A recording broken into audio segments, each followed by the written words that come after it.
नमस्कार दोस्तों, एक बार फिर हमारे YouTube चैनल में आप लोगों का हार्दिक स्वागत है। लेटेस्ट अपडेट निकल कर आई है कि केंद्रीय कर्मचारियों की हुई मौज। 18 महीने के डीए एरियर पर आ गई है नई अपडेट।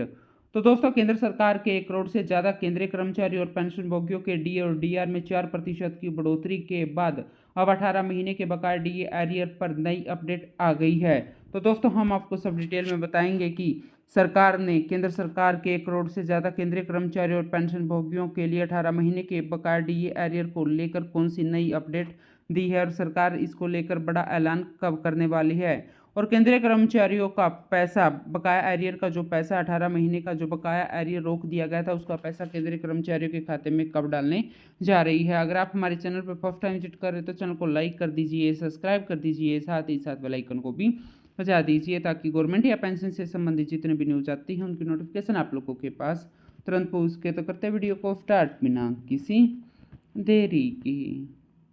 दोस्तों, कर्मचारी पक्ष का प्रतिनिधित्व करते हुए श्री कुमार ने डीओपीटी के सचिव से आग्रह किया है कि 18 महीने का डीए का बकाया कर्मचारियों का अधिकार है। इस दिवाली कर्मचारियों और पेंशनभोगियों को उपहार के रूप में डीए और डीआर का बकाया जारी किया जाना चाहिए। कोरोना काल में केंद्र सरकार ने कर्मचारियों का उक्त भुगतान रोककर 34,402.32 करोड़ रुपए बचा लिए थे। डीए एरियर का मुद्दा पहले भी कई बार उठाया जा चुका है।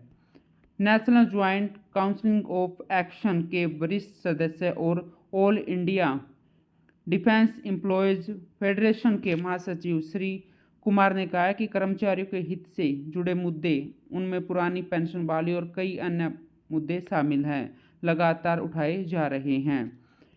अब इनके साथ ही कोरोना काल में रुके 18 महीने के डीए और डीआर के भुगतान की लड़ाई भी जारी हो गई है। कैबिनेट सचिव को 18 महीने के डीए बकाया के भुगतान के लिए स्टाफ साइड नेशनल काउंसिल द्वारा पहले भी पत्र लिखा जा चुका है। इस संबंध में वित्त मंत्रालय को एक रिपोर्ट भी दी गई है।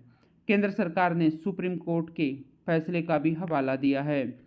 दोस्तों, केंद्र सरकार के कर्मचारी और पेंशनभोगी लंबे समय से कोरोना काल के दौरान रोके गए 18 महीने के बकाया डीए एरियर की भुगतान की मांग कर रहे हैं।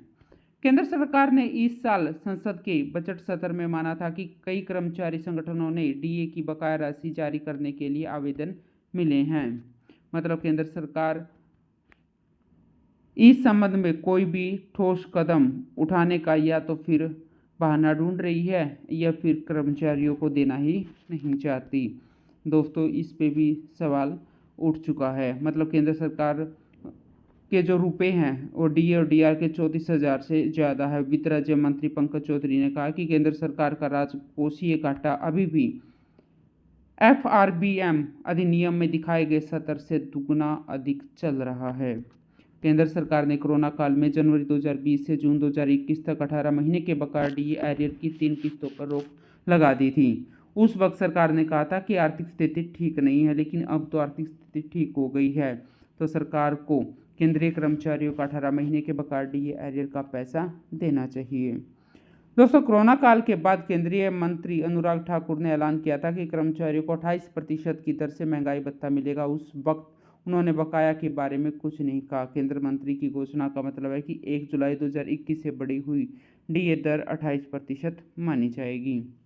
इसके मुताबिक जून 2021 से जुलाई 2021 के बीच डीए में अचानक 11% की बढ़ोतरी हुई, जबकि 1.5 साल की अवधि में डीए दरों में कोई भी बढ़ोतरी दर्ज नहीं की गई।